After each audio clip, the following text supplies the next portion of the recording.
You're listening to the Palestine in America podcast with your host, me, Nader Ihmoud. Our guest today, Palestinian singer, songwriter, and producer, Amira Jazeera. How you doing? Thanks for joining us. I'm good. How are you? I'm pretty good. The weather's nice. It was nice yesterday. Had that Yes, it little was. heat, right? I love that rain. Exactly. Rain means that there's some good coming. So it's all good, dude. We'll fight through this together. So anyway, last time I saw you, dude, was at Palapalooza. How was that for you? How was that experience? I never got to ask you. Damn. Yeah, so that experience, Palapalooza was honestly like it was a good experience for me to connect with like the community. Because that was like my first time ever really performing in front of like the Arab community, and it was nice. It was a good experience. I know there was like young and old. There was like all age groups. It was cool. It was like mixed energy, you know? Definitely. And now that That's for sure. Yeah, and now that Corona's here, it doesn't look like there's going to be another live Palapalooza anytime soon. But Unfortunately. You had a few shows after that, though. I saw. Like, how was that? Like, oh, you're good. So, how was that for you, though? Like, performing in front of live audiences. Can you explain? I love performing. So performing in front of live audiences is like literally you having like you're just like in sync with everyone's brains, and you're just like vibing, and it's so nice. I miss performing so much. Like, you just made me miss it. But you've been seeing some people have been taking it to like IG Live and doing virtual. Yeah, I've done that. You've done that? During like how was the that beginning when it was like really popping. It was cool. Honestly, it was fun too. Like, but like it wasn't like that many people. You know, it's not the same as like actually being in front of people. Yeah, but you vibe out like a lot on your social media anyway. Like I see you sometimes just randomly anyway. So you're used to the virtual thing. Yeah, I am. So, but yeah, since COVID, like you've done it before, but what would you like from the virtual performances that you've seen or you've done? What would you like people to start doing with these virtual performances? Damn. I feel like turning it into something really like interactive in a way where like when you're watching it, like you get to see them, how they like rehearse it, or like how just like in-depth ways of how these artists are doing their virtual performances, because some people are doing them like really crazy, like in auditoriums, or like they're doing it in their like studio, or like they're set up at home, because like there's like not everyone has the same kind of setting for these live performances, and I just think it would be really cool to see that. You got your own home studio now, right? Or you're yes. setting that up? Yeah, actually, so I just recently invested in a home recording studio for myself, because like during this time it really like taught me that being self-sustaining as an artist right now is like, you need that, you really do, because studios aren't always open right now, and it's like also a safety thing where you just need to really like watch it and be careful at a time like this. Yeah. And also having a home studio is cool, because whenever I want to create, I can. That's what I was just about to say. Like at any moment you could just exactly. You were sleeping and you had a dream about something, just roll over and exactly wake up, record a song. What? Yeah. In my bedroom. Yeah. Amazing. It's honestly like I love it. Can you go into a little bit of detail of what your recording process is? I know you've shared it sometimes on Instagram where you show us, you're like, hey, this is how I've been working on my beats, and you're a producer, not just a singer, you're a songwriter. What do you like the most? Producing, writing, singing? Honestly, like, just, I love doing vocal production shit too, like making a song, but having like all the vocals, and then I love producing on top of vocals. Like if I'll record like an acapella of a song or something with no beat, like I'll just have melodies in my head, and then I have like an arrangement, and then I'll like build a beat on top of it sometimes. Like that's fun. My recording process though is like, if I have a beat, sometimes I'll send it to my friend, because I'm still not that good. Like, I mean, I'm good, but I still need like a makeover to my beat sometimes, and I'll like have my friend do that for me, and then I'll record on top of it. I'll just like throw some melodies down and then start writing. It's a process. Yeah, I love all of it. Honestly, I just like creating. I like turning something into something. Like seeing the whole, like, all the steps and how everything just turns into a song. Yeah. No, and as someone who follows you on social media, like, I appreciate that. And like a fan of your music, like, it's cool to see those kind of things. Like, and right? Be humble to be like, hey, I'm just starting to dabble into this part of my craft. Right. Here's the process that I'm going through. That's what I feel the vibe I get from that. Yeah, like, I think I have, like, I'm not like the worst. I'm not like terrible at making beats right now, but I'm also not like the best, like a high level producer. But like I have been doing it for a while, and I just like started getting back into it. So it's kind of like riding a bike. You don't really forget how to ride a bike. Exactly. I mean, just like interviews. I haven't done an interview in a while since COVID, and this is my first one. And just getting like riding a bike. I'm getting back onto right.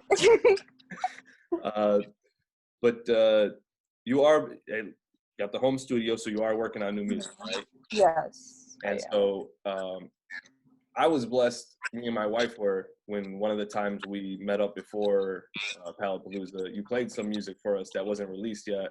And it was awesome to hear it after you released it too, being like, I gotta see you. So, so what are you working on now? Are you working on any kind of different sounds or? Yeah, actually. So right now I'm like working on creating an EP of like a compilation of a specific like feeling and a sound.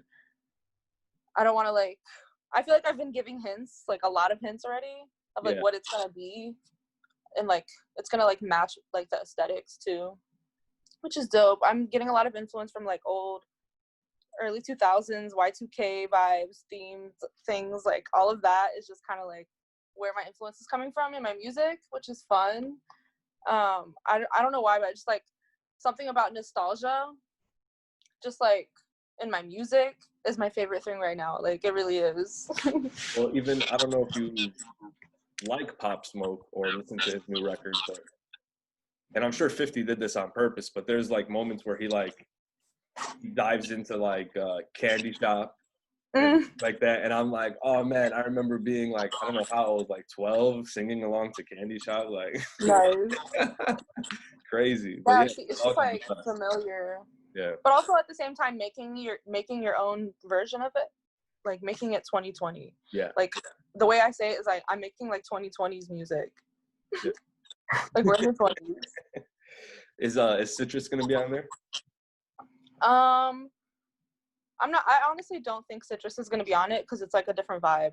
Right. That's what I was getting at, because it's all gonna match the same vibe, and you've been hinting at it. Is that one of the hints? But no, it's not. No, one of the hints is coming very soon. I'm gonna like start transitioning into this new sound, and people are gonna start catching on. Okay. Word. But Citrus, let's talk about that a little bit. Since that's what's the most recent thing that you've dropped. Yeah. How did that come about, and now how long has it been out now? How do you feel about it now? So it's been out for like, I think like almost 2 months now. So Citrus was a song that I recorded a while ago, that I produced and wrote, and the song like was a totally different vibe before, but then I was like listening back to it, I'm like, I need to re-record this. Like me and my friend were like, yeah, like we should re-record this. So then he was like, come through to my studio, his home studio, and then basically we re-recorded it and had someone fuck with it, mix it. We released it, and I like did a whole shoot for it. I planned out the rollout, and I felt really good about it because it was like really honest too. The song, I was just like, I've been sitting on this song for a really long time, and I want to talk about it. Yeah. Like this is something I want to talk about. So then I dropped it. I thought it was a hit, and the visuals are really cool too. Like I fucked with it. Thank you. Yeah, I honestly like that's like one of my favorite things of putting out music is like the marketing side of it, like by like just creating the vision for people to like feel it. It's like a movie.